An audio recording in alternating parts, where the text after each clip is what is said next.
जी हाँ दोस्तों, आज इस क्वेश्चन को बिल्कुल मैं आपको ट्रिक के माध्यम से बताऊंगा और बस ट्रिक में बस आपको यही चीज़ को समझना है। जो आपको एक छोटा सा पॉइंट दिख रहा है इसी को समझना है। उसके बाद जो आपका ये क्वेश्चन है कि मेजी पुनर्स्थापना के क्या कारण थे, या तो अगर एग्जाम में चेंज करके क्वेश्चन देता है कि मेजी पुनर्स्थापना के परिणामों की विवेचना करें, चाहे क्वेश्चन इस प्रकार दे दे या इस प्रकार दे दे, आंसर जैसे मैं बता रहा हूँ दोस्तों वैसे ही लिखना है। ठीक है, आप सभी को पता होगा दोस्तों, इसके पहले एक क्वेश्चन पढ़े थे हम लोग कि जापान का दरवाजा किस प्रकार खोला गया। अगर वो क्वेश्चन आप पढ़ करके आए हैं तो 100% ये क्वेश्चन समझ में आ जाएगा। ठीक है, देखो यहाँ पर एक ट्रिक समझना बेहद ही जरूरी है। ये जो पूरा का पूरा यहाँ पर मैं जो आंसर में लिखा हूँ ना, यहाँ पर दो ही चीज़ के बारे में जिक्र किया गया, एक जापान के बारे में और एक अमेरिका के बारे में। ये दो चीज़ समझ जाओ, कंप्लीट आंसर समझ में आ जाएगा। बात कुछ ऐसे होता है दोस्तों कि जो जापान के एक वहाँ के शासक होते हैं जो वहाँ के राजपाट को चलाते हैं, जिसका नाम होता है शोगुन। ठीक है, क्या होता है उसका नाम? शोगुन। अब क्या होता है कि एक अमेरिका के अधिकारी हैं जिसका नाम है पेरी। अब अमेरिका के जो अधिकारी पेरी थे वो जापान जा करके शोगुन से बात करते हैं कि आपके यहाँ आ करके हम व्यापार करेंगे। ठीक है, ये यहाँ पर जाते हैं जापान के शोगुन से मिलने के लिए, कहते हैं हम आपके यहाँ क्या करेंगे, आ करके व्यापार करेंगे। लेकिन जापान के शोगुन ने मना कर देते हैं, जिसके कारण अमेरिका के जो पेरी अधिकारी है ना, वो धमकी दे करके चले जाते हैं कि अगले बार जब हम आएंगे तो आपके साथ युद्ध करेंगे। और इस बात को लेकर के जो जापान के शोगुन है ना, वो डर जाते हैं। ठीक है, और डर जाते हैं तो डर के कारण फिर वो आकर के अमेरिका को कह देते हैं कि ठीक है आप आइए और यहाँ पर क्या कीजिए, व्यापार कीजिए, कोई दिक्कत नहीं है। तो जब ये बात पता चला जापान के जनताओं को, जापान के लोगों को, ठीक है, कि हमारे जो सरकार है शोगुन, वो अमेरिका को यहाँ पर आकर के व्यापार करने का अधिकार दे दिया, तो जापान के लोग शोगुन सरकार से नाराज हो जाते हैं। तो इसीलिए उन लोगों का कहना होता है कि अब इसको हटाओ, शोगुन सरकार को हटाओ, इसके अंदर कलेजा नहीं है, इसलिए इसको हटा दिया जाता है वहाँ से। और नया गद्दी पर, नया सीट पर बैठाया जाता है मेजी को, नया सरकार को बैठाया जाता है। ठीक है, इसीलिए ये हमारा क्वेश्चन है मेजी पुनर्स्थापना की, मेजी को दोबारा क्यों लाया जाता है? क्योंकि शोगुन अच्छा काम नहीं कर पाए। ठीक है, दूसरा देश को अपने ही देश में आकर के व्यापार करने का मौका दे दिए, जिससे शोगुन सरकार कमज़ोर पड़ते गए और जापान के लोग इसको चाहना बंद कर दिए, इसको नहीं चाहने लगे और नया सरकार मेजी को बना देते हैं।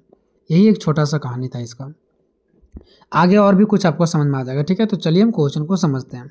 सबसे पहले आते हैं दोस्तों भूमिका में। तो मेजी पुनर्स्थापना का अर्थ क्या है? तो मेजी मतलब एक नया सरकार है, ये चीज़ आपको समझना है। और पुनर्स्थापना का मतलब हो गया फिर से वो बन गया। मेजी जो नई सरकार है वो फिर से बन गए और पहले जो सरकार थी वो हट गई। ठीक है, जापान में मेजी का दोबारा आना है ना, मेजी पुनर्स्थापना का मतलब क्या है कि जापान में मेजी का दोबारा आना। मेजी पहले सरकार बन चुके थे लेकिन बाद में बनाया गया था किसको? शोगुन को। अब शोगुन के अंदर उतना हिम्मत तो था ना कि दूसरे देश से लड़ाई लड़ सके, तो फिर से वहाँ की जनता ने मेजी को ही दोबारा लाया, इसलिए बोला जाता है मेजी पुनर्स्थापना। जापान में लगभग 250 वर्षों तक शोगुन का राजपाट चला। ठीक है, शोगुन अपना राजपाट चला रहे थे 250 वर्षों तक, और दूसरे देशों को अपने देशों में आने से रोक सके, जिसके कारण जापान के देशभक्तों और युवा उन्होंने मिलकर शोगुन शासक को उखाड़ फेंका। देखो मैटर क्या है। ठीक है, ये 250 वर्षों तक क्या किया, शोगुन जो था वो यहाँ का राजपाट चलाया। अब देखो आगे क्या होता है, दूसरे देशों को अपने देशों में आने से नहीं रोक सके।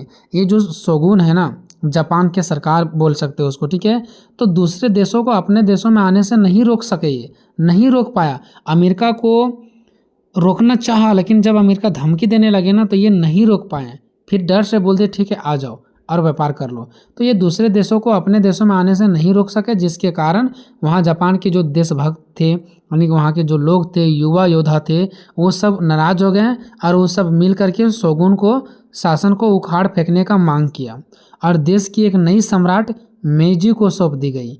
इसे ही मेजी पुनर्स्थापना कहा गया। ठीक है, जब शोगुन और बहुत सारे देश, अमेरिका, रूस, फ्रांस, जब जापान आ रहे थे ना, तो ये फर्स्ट टाइम मना किया कि नहीं यहाँ पर आप लोगों को नहीं आना है। लेकिन जब वो धमकी देने लगे तो ये डर के मारे फिर रास्ता खोल देते हैं कि ठीक है आप लोग आइए। तभी से वहाँ के लोग जापान के मेजी सरकार, ये जापान की जो शोगुन सरकार है उसको इन लोग उखाड़ फेंक दिए और नया सरकार मेजी को लाया गया। ठीक है, आगे देखिए। इस घटना की सबसे खास बात यह थी कि इसके बाद जापान ने बहुत कम समय में खुद को एक पिछड़े और बंद समाज से बदलकर दुनिया का सबसे आधुनिक और शक्तिशाली देश बना लिया। देखो होता क्या है, जब पहले शोगुन सरकार थे, ठीक है, तो शोगुन सरकार को उखाड़ फेंक दिया गया। उसके बाद वहाँ पर एक नया सरकार मेजी को लाया गया। जब मेजी आए ना, तो जो जापान बहुत ही कम समय में जो पिछड़ा हुआ था, ठीक है, उसको बदल करके एक नया दुनिया, आधुनिक और शक्तिशाली देश बना दिया गया। आधुनिक मतलब नया चीज़, नया वाला देश, शक्तिशाली मतलब पावर वाला देश बना दिया। कौन? मेजी। अगर मेजी नहीं आते तो पावरफुल कंट्री जो हमारा जापान है वो नहीं बन पाता। नेक्स्ट है दोस्तों कि मेजी पुनर्स्थापना के क्या कारण, ठीक है, यानी इसका जो मुख्य कारण है वो कौन कौन सा मुख्य कारण है, ठीक है, मेजी पुनर्स्थापना के मुख्य कारण। तो देखो मेजी को क्यों लाया गया, क्योंकि इसके पहले जो जापान के सरकार थे जिसका नाम क्या था, शोगुन, तो जो शोगुन थे ना वो उस प्रकार से काम नहीं कर पा रहे थे जैसा जनता चाहते थे। अब वो ऐसा काम नहीं कर पाए तो उसको हटा दिया गया और उसके जगह में लाया गया मेजी को। बस यही तो बात है। तो मेजी को दोबारा लाने का क्या कारण है? पुनर्स्थापना मतलब क्या? दोबारा लाना। तो सबसे पहले है बाहरी संकट। बाहरी संकट को पहले वाले सरकार नहीं रोक पाते थे, है ना। तो देखो कोमोडोर पेरी, वही पेरी जो अमेरिका के एक अधिकारी थे जो जापान के सरकार को धमकी दिए थे कि दोबारा आएंगे तो युद्ध करके जाएंगे, ठीक है, तो उसका नाम पूरा है कोमोडोर पेरी, या तो सीधे सीधे पेरी बोल सकते हैं, ठीक है। जब पेरी का आगमन 1853 में जापान में हुआ तो पिछले 250 वर्षों से दुनिया से पूरी तरह कटा हुआ था। जापान जो है ना वो 250 वर्षों तक जापान में कोई दूसरा देश कदम नहीं रखा था। जापान में 250 वर्षों तक कोई दूसरा देश कदम नहीं रखा था, लेकिन 1853 में जो पेरी है वो जापान में कदम रख देते हैं, ठीक है। अब आगे क्या होता है देखो, लेकिन 1853 में अमेरिका के एक अधिकारी पेरी ने शक्तिशाली जहाज़ों को लेकर जापान पहुंच जाते हैं। जो शक्तिशाली लड़ाकू जहाज़ है उसको लेकर के जापान पहुंच जाते हैं, ठीक है, और जापान को व्यापार के लिए मजबूर किया और जापान को ज़बरदस्ती कहा कि हम आपके यहाँ आकर के व्यापार करेंगे, नहीं तो हम आपको उड़ा देंगे। तो जापानियों को डर था, उन लोग डर गए, इसलिए उन्हें डर था, ठीक है, वही चीज़ दोबारा लिखा गया, इसलिए उन्हें डर था, मजबूरन अमेरिका से संधि करना पड़ा। अमेरिका से संधि करना पड़ा मतलब दोस्तों अमेरिका के बातों को मानना पड़ा, ठीक है। अब अमेरिका के बातों को मानना पड़ा तो जापान के लोगों को लगा कि ये कैसी सरकार है हमारी जो अमेरिका के वहाँ के जो अधिकारी हैं उसको नहीं रोक पाए, ठीक है। तो एक पहला ये कारण हो गया जिसकी वजह से जापान के सरकार कमज़ोर पड़ गए और अमेरिका को रास्ता मिल गया। जापान के लोग नाराज़ हो गए और जापान के लोग यहीं से चाहने लगे कि हम इस सरकार को अब उखाड़ फेंकेंगे, इसके अंदर कोई दम हौसला नहीं है। दूसरा है शोगुन शासक की कमजोरी। शोगुन शासक मतलब वही जो जापान के सरकार थे, वो तो कमज़ोर हो रहे थे। अमेरिका के दबाव के कारण शोगुन ने संधि करने के लिए तैयार हो जाते हैं क्योंकि उसको धमकी मिला हुआ था, और संधि कर भी लेते हैं। जैसे कानागावा की संधि, एक संधि कर भी लेते जिसका नाम है कानागावा की संधि, एक संधि हुआ था, ठीक है, यानी बैठक हुआ था और बात हुआ था, उसका नाम रखा गया था कानागावा की संधि। याद नहीं रहता तो बस आप ऐसे लिखेंगे कि एक संधि कर लेते हैं। इसी के देखा से कि और भी अन्य देश जापान पर जबरन संधि कर लिए। अब जब अमेरिका जापान पर संधि किया ना तो इसी के जबरन, इसी को देखा से कि और भी जैसे फ्रांस, रूस, अलग अलग जो देश थे ना वो भी जापान पर कब्जा करने लगे, मतलब यहाँ पर व्यापार करने के लिए आने लगे। इससे जापानियों को बुरा लगा और अपने जो शोगुन सरकार थे ना उसको कायर समझने लगे कि ये डरते हैं। उसे सत्ता से हटा दिया गया और उसके जगह पर मेजी को लाया गया। तीसरा आर्थिक संकट और किसान असंतोष। उस टाइम वहाँ के जो जापान के पूरा जो जापान कंट्री था ना वहाँ आर्थिक संकट आ चुका था, मतलब खाने पीने की समस्या, पैसों की कमी, ठीक है। किसान लोग पूरा एकदम असंतोष हो गए थे, किसान लोगों का हाल बुरा था। तो जब वहाँ विकास ही नहीं हो पा रहा था तो वो सरकार को क्यों रखा जाता। तो शोगुन राज मतलब वही जो शोगुन सरकार थे जो उस समय उसका राज था कि अंतिम दिनों में, मतलब शोगुन का अंतिम दिन जा रहा था, ठीक है, अब ये शासन छोड़ने वाले थे। जापान की आर्थिक स्थिति बहुत ख़राब थी। जापान का जो आर्थिक स्थिति था, खाने पीने, खेती बाड़ी, पैसा, धन दौलत, वहाँ बहुत ज़्यादा चरमरा उठा था। किसानों पर भारी टैक्स लगाया गया था। अब किसानों का खेती नहीं हो रहा तो कहाँ से देंगे अकाल में, जिससे अक्सर विद्रोह होते रहता था सरकार के प्रति कि सरकार हमसे ज़्यादा टैक्स ले रहे हैं जबकि हम लोग का कोई वैसा फसल नहीं उपज रहा है। तो ये भी किसान लोग भी वहाँ के जो शोगुन सरकार थे ना उससे नाराज़ थे क्योंकि टैक्स बहुत ज़्यादा था और इनका फसल हो नहीं पा रहा था। व्यापार बढ़ाने से व्यापार वर्ग अमीर तो हो रहे थे। देखो और यहाँ पर जब व्यापार बढ़ाना, जब ये अमेरिका को यहाँ आने का मौका दिए और अमेरिका जब यहाँ पर व्यापार करने लगे तो यहाँ के लोगों को भी व्यापार में फ़ायदा हुआ, लेकिन वही लोगों को फ़ायदा हुआ जो सबसे ज़्यादा बड़े बड़े लोग थे।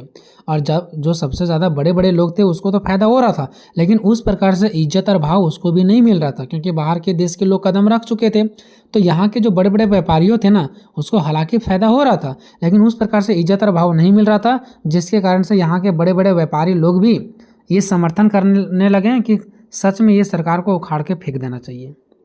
लेकिन समाज में उन्हें कोई सम्मान नहीं, कोई इज्जत नहीं मिल रहा था, इसलिए अमीर व्यापारी भी बदलाव चाहते थे और ये सरकार को उखाड़ फेंकना चाहते थे। आगे निचली श्रेणी के समुराइयों का विद्रोह। देखो जो निचली श्रेणी है ना, सबसे नीचे जाति वर्ग में आते थे, सबसे निचले वर्ग में आते थे समुराइयों के लोग। ठीक है, ये समुराइयों के लोग हैं। अब आगे देखो ये होता क्या है। जापान के दो बड़े समुराइयों के लोग होते हैं जिसको काबिले कहा गया है। एक है दोस्तों सत्सुमा और दूसरा है चोसू। ये दोनों काबिले हैं समुराइयों के, दो एक समूह समझ लो, दो काबिले समझ लो। अगर नाम याद नहीं रहेगा तो कोई बात नहीं, सीधे ऐसे लिखेंगे जापान के दो बड़े और शक्तिशाली काबिले या तो समुराइयों। ठीक है, शोगुन के कट्टर दुश्मन थे। शोगुन के मतलब जो पहले जापान के सरकार थे उसके बिल्कुल कट्टर दुश्मन थे। तो ये भी चाहते थे कि शोगुन शासक यहाँ से हट जाए। इनका कहना था कि विदेशियों को बाहर निकालो, विदेशियों को बाहर निकालो मतलब अलग अलग जो देश बाहर से आए हुए थे उसको बाहर निकालो, और ये शोगुन सरकार बाहर नहीं निकाल पा रहे थे। इन्होंने मिलकर शोगुन के खिलाफ सेना खड़ी कर दी। कौन? जो दो काबिले वाले ये जो लोग थे वो शोगुन के प्रति सेना खड़ा कर दिया कि अब शोगुन सरकार को यहाँ से हटना पड़ेगा और मेजी को सत्ता पर बैठाएं। और इन लोगों का कहना था कि मेजी को, जो मेजी सरकार है उसको दोबारा यहाँ पर लाओ, सम्राट मेजी का गद्दी पर बैठना। अब फाइनल जाकर के जो पहले की शोगुन सरकार थे वो अपना दम को तोड़ देते हैं और मेजी को दोबारा यहाँ पर बैठाया जाता है। मात्र 15 वर्ष की ही आयु में मुत्सुहितो, ये कौन थे दोस्तों? ये जो हम बार बार बोल रहे हैं ना कि मेजी को दोबारा लाया गया, मेजी को, इसी का पहला नाम था मुत्सुहितो। ठीक है, जापान के सम्राट बने जिन्होंने बाद में, जिसे बाद में मेजी की उपाधि मिली, मतलब मेजी के नाम से जाने लगे लोग। ठीक है, जनवरी 1868 में अंतिम शोगुन ने हार मान ही लिया और सत्ता किसको मिल गया? मेजी को मिल गया। ठीक है, अब देखते हैं दोस्तों मेजी पुनर्स्थापना के परिणाम। जब शोगुन सरकार को हटा दिया गया और वहाँ पर जापान में मेजी सरकार आ गई, मेजी के हाथों में सारा राजपाट दे दिया गया, तो वहाँ पर क्या क्या बदलाव हुआ, क्या क्या उसका प्रभाव पड़ा, यानी परिणाम या तो प्रभाव बात एक ही। ठीक है, तो सत्ता हाथ में आते ही सम्राट मेजी और उनके सलाहकारों ने जापान का पूरी तरह से बदल दिया। कौन? मेजी और जो इसके सलाहकार थे, जो इसके और भी दोस्त वगैरह लोग थे जो इसको सलाह देते थे ऐसे करो ये करो, और भी उस तरह से मिल करके जापान के पूरा दिशा को बदल डाले। पहला है सामंतवाद की समाप्ति। सामंतवाद वो लोग थे जो अपने आप को अमीरी दिखाते थे। ठीक है, अपने आप को अमीरी दिखाते थे, जो किसान लोगों से कर वसूल करके सरकार तक पहुंचाते थे, यानी बड़े बड़े धनी लोग, बड़े बड़े जमींदार लोग। ठीक है, ये लोग हमेशा छोटे छोटे गरीब लोगों पर सताया करते थे। तो इन लोगों को समाप्ति अब हो गया। क्यों? क्योंकि अब आ गया टैट सरकार, मेजी सरकार। तो सदियों पुरानी सामंती व्यवस्था, जिसको हान प्रथा भी कहा जाता है, को समाप्त कर दिया गया और देश को प्रशासनिक प्रांतों में बांट दिया गया। देश को प्रशासनिक प्रांतों मतलब क्या दोस्तों? अलग अलग क्षेत्र में अलग अलग प्रशासनिक व्यवस्था को बांटा गया कि यहाँ पर ये आदमी के हाथ में सर है, यहाँ पर ये एरिया में ये आदमी के हाथ में है, ये एरिया में ये आदमी का हाथ में है। अलग अलग बंटवारा कर दिया। जैसे झारखंड में एक अलग सरकार, बिहार में एक अलग सरकार, अलग अलग प्रांत मतलब क्या? अलग अलग राज्य, अलग अलग राज्यों में अलग अलग सरकार होती है। वैसे ही वहाँ पर भी अलग अलग क्षेत्रों में अलग अलग लोगों के हाथों में दे दिया गया कि ये इसके हाथ में, ये इसके हाथ में। ठीक है, और कोई किसी के ऊपर शोषण नहीं करेंगे। पहले सामंतवादी लोग अपना मनमानी रूप से शोषण करते थे। राजधानी परिवर्तन। उस समय जो जापान देश का एक नया पहचान देने के लिए राजधानी को चेंज कर दिया गया। पहले जो क्योटो इसका नाम था राजधानी, वो बदल करके टोक्यो कर दिया गया। कौन? मेजी जब सरकार आ गया तब। उसके बाद तीव्र औद्योगिकरण, बड़े बड़े फैक्ट्रियाँ खोला, बड़े बड़े सामान यहाँ पर बनने लगा, लोग अधिक से अधिक पैसा कमाने लगे हैं ना, तो कहीं ना कहीं धीरे धीरे विकास हो रहा था। सरकार ने बुनियादी ढांचे जैसे रेलवे, डाक तार, बैंकिंग प्रणाली और जहाज निर्माण का तेजी से विकास किया। इसी को बोला जाता है तीव्र औद्योगिकरण। नए राष्ट्रीय मुद्रा येन की शुरुआत हुई। जैसे हमारे भारत में मुद्रा क्या है, रुपया, वैसे ही वहाँ पर एक नया मुद्रा को नाम दिया गया जिसका नाम है येन। जैसे हम लोग बोलते हैं 1 रुपया, जैसे वहाँ पर बोला जाएगा 1 येन। ठीक है, नया सरकार बनी ना तो कुछ नया पहचान के लिए सब कुछ बदलने लगे। नेक्स्ट, अनिवार्य शिक्षा, सभी के लिए शिक्षा अनिवार्य कर दिया गया। जापान ने माना कि ताकतवर देशों की ताकत का राज उनकी शिक्षा है। इनका यह मानना था कि जो देश ताकतवर है ना उसका पावर है शिक्षा। वहाँ के लोग शिक्षित है तभी वो देश पावर है। इसलिए हमारे देश के लोग भी शिक्षित होंगे तब हम पावरफुल हो सकते हैं। इसलिए 1872 में ही अनिवार्य प्राथमिक शिक्षा लागू कर दी गई। अनिवार्य प्राथमिक शिक्षा मतलब क्या, ये सभी लोगों को मिलना ही मिलना चाहिए। समाज में जो छुआछूत की भावना था, वर्ग के भेदभाव था कि तुम दूसरा वर्ग के, हम दूसरा वर्ग के, ये सब भेदभाव को सब समाप्त कर दिया गया। नेक्स्ट, वर्ग विहीन समाज। पहले समाज में वर्गों के आधार पर बटा हुआ था। पहले 4 सामाजिक वर्ग थे, समुराय, किसान, कारीगर, व्यापारी। सबका अलग अलग पहचान था, सबका अलग अलग भेदभाव सब करते थे। ठीक है, वो सब बीच कानूनी अंतर को समाप्त कर दिया गया, सब अब एक हो गए। सेना का आधुनिकीकरण। पहले जापान में पुरानी सेना हुआ करती थी, उस प्रकार से सेना का मजबूती नहीं हुआ था, लेकिन बाद में सेना का आधुनिकीकरण किया गया, सेना को मजबूत किया गया। अनिवार्य सैन्य सेवा लागू की गई, यानी अब किसी भी वर्ग का व्यक्ति सेना में शामिल हो सकता है। ये नहीं कि उच्च वर्ग के लोग ही सेना में शामिल हो सकते हैं। ठीक है, जापान ने ब्रिटिश नौसेना का तर्ज पर आधुनिक नेवी और जर्मन सेना की तर्ज पर आधुनिक थल सेना तैयार किया। देखो यहाँ पर जो पॉइंट लिखा गया ना, सेना का आधुनिकीकरण, मतलब सेना को ये मजबूत किए हैं। ठीक है, सेना जिस प्रकार से दुनिया बदलते जा रही थी वैसा ये सेना में भी बदलाव करते जा रहे थे। तो आखिर सेना में ये बदलाव किए कैसे? तो दूसरे देश को देख करके ये क्या किए हैं, ब्रिटिश में, ये जो जापान है ना वो ब्रिटिश से देख लिया और ब्रिटिश के देखा सीखी ही उसका कॉपी किया नौसेना का। नौसेना वो सेना लोग होते हैं जो पानी के जहाज़ों पर लड़ाई लड़ते हैं, वो सेना जो समुद्र में लड़ते हैं। ठीक है, समुद्री के लिए सेना तैयार किए गए, वो किसका देखा सीखी से, ब्रिटिश से। और जो जमीन पर लड़ते हैं, थल सेना उसी को बोला जाता है जो जमीन पर लड़ते हैं। तो जमीन पर लड़ने के लिए ये सब किसका कॉपी किए हैं, जर्मन का, कि जर्मन का सेना कैसे वो लड़ते हैं जमीन पर, उसी का 2 कॉपी किए कौन, जापान। और समुद्र में लड़ने के लिए ब्रिटिश का कॉपी किए और अपने सेना को मजबूत किए। नया संविधान, जब हमारे यहाँ पर मेजी आ गए हैं, ठीक है, तो वो नया संविधान बनाए। जापान को एक आधुनिक मतलब नया कानूनी राष्ट्र बनाने के लिए 1889 में मेजी संविधान लागू किया गया। क्योंकि मेजी सरकार थी ना, इसलिए मेजी संविधान लागू कर दिया गया, नया संविधान, नया कानून। जापान एक शक्तिशाली के रूप में। पुनर्स्थापना का सबसे बड़ा कारण, पुनर्स्थापना मतलब क्या, जब मेजी दोबारा आए तो इसका सबसे बड़ा परिणाम यह हुआ कि जापान सबसे शक्तिशाली देश बन गया। अपनी ताकत के बल पर उसने 1894 से 95 के बीच में जो चीन का युद्ध हुआ था ना, उस चीन में ये जीत गए और चीन को हरा दिए। और 1904 से 5 में जो युद्ध हुआ था जो रूस से, वो रूस को भी हरा दिए। जरा सोचो, और इसके बारे में हमको पढ़ना भी है क्वेश्चन, 1894-95 के चीन जापान युद्ध और 1904-5 के रूस जापान युद्ध, ये 2 क्वेश्चन एग्जाम में आ सकते हैं। ये दोनों को हम लोग डीपली में पढ़ेंगे भी आगे। ठीक है, अब आगे हमारा देखते दोस्तों निष्कर्ष। निष्कर्ष क्या होता है कि पूरा आप लोगों ने जो 4-5 पेज का भी आंसर देखा उसको 4 से 5 लाइन में बताना है। तो संक्षेप में कहें तो मेजी पुनर्स्थापना जापान के लिए एक वरदान साबित हुआ, जहां अन्य देश जैसे भारत और चीन अंग्रेज के शिकार होकर गुलाम या कमज़ोर बन रहे थे। उस समय भारत या जो चीन ये सब है ना, वो अंग्रेज के गुलाम ही थे। उस समय जापान लड़ रहे थे दूसरे देश से। वहीं जापान ने सही समय पर खुद को बदला और उन देशों के बराबर वह खड़ा किया। ठीक है, यहाँ पर ला है ना, वहाँ पर बराबर हुआ होगा। ठीक है, उन देशों के बराबर वह खड़ा किया। यह इतिहास का इकलौता ऐसा उदाहरण है जो उस समय जब अलग अलग देश दूसरे देश के गुलाम थे, उस समय ये बहुत ही कम समय में अपने आप को बदला और दूसरे देश की जैसा ताकतवर हुआ। ठीक है दोस्तों, तो वीडियो कैसा लगा कमेंट में जरूर बताइएगा। मिलेंगे नेक्स्ट वीडियो में, तब तक जय हिंद जय भारत।